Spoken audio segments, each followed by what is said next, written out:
Welcome to Open Roads 2002, the international meet of Austin Healey clubs here at Lake Tahoe, hosted by the Golden Gate Austin Healey Club. This week-long event is the largest gathering of Austin Healeys and their owners in the 50-year history of the mark. There are over 550 cars registered and nearly 1,300 people attending. This meet will be remembered by all as one of the most historically important Healey gatherings ever.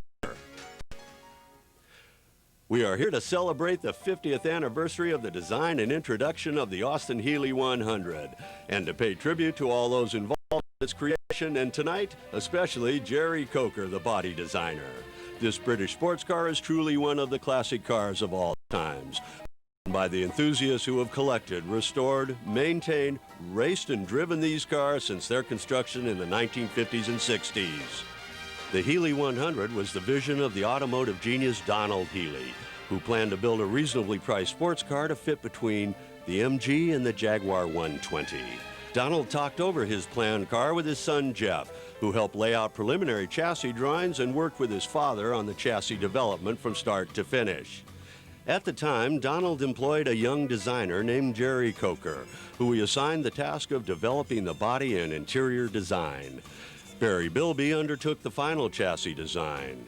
Gerry loved drawing sleek cars, especially designs with the Italian look that was coming into vogue. Gerry was a family man. He and his wife Marion lived modestly but happily on his designer's salary received from Donald.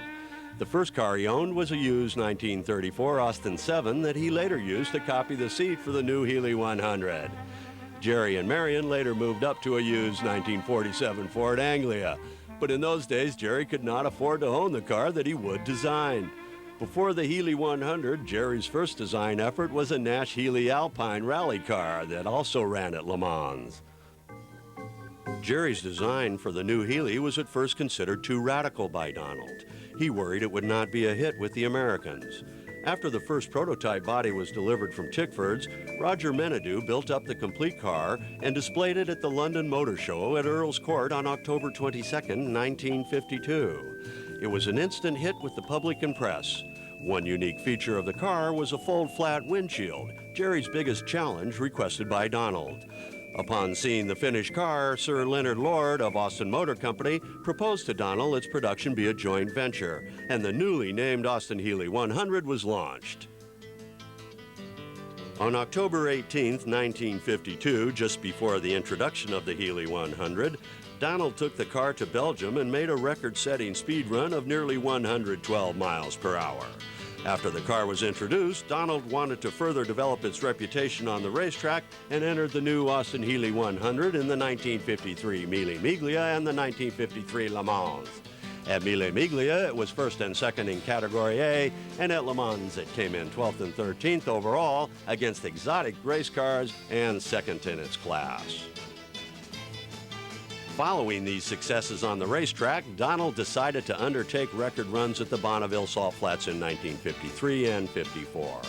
On the first outing in 1953, a prototype Austin Healey 100 set a record of 142 miles per hour.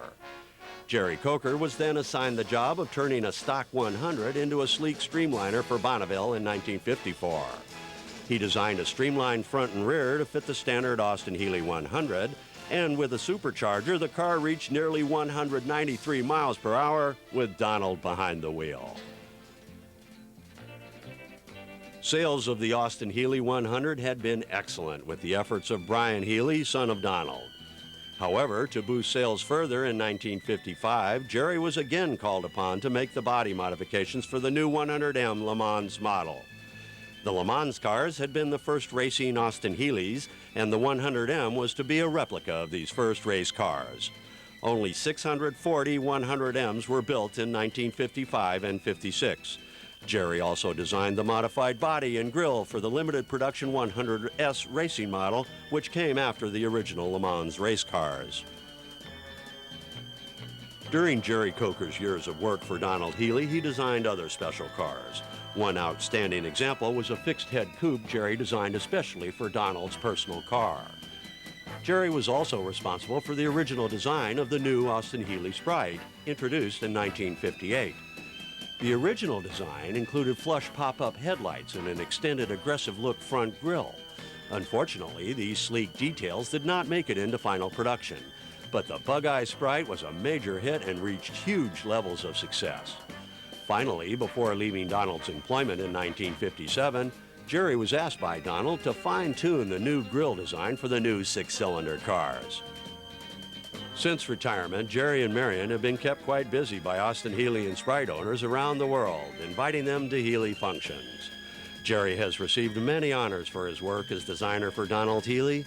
In 1997, Gerry received the International Award of Accomplishment at the Park City, Utah International Meet, presented by the Worldwide 100M Le Mans Registry. This year, Gerry is being honored with this special reception and a tribute gift of the beautiful Austin Healey 100 model you see here. This gift is being presented by the Worldwide 100M Le Mans Registry, the Austin Healey Club of America, the Austin Healey Club USA, the Austin Healey Sports and Touring Club, the Austin Healey Bonneville Club, the North Texas Austin Healey Club, the Austin Healey Club of Switzerland, the Austin Healey Club of Japan, and the Golden Gate Austin Healey Club, host for the Open Roads 2002 Healey International. Tonight's reception honors one of the key men responsible for the Austin Healey 100, created 50 years ago. Additionally, many other people worked with Donald Healey to make this car possible, and we honor them all with this week's historic international meet.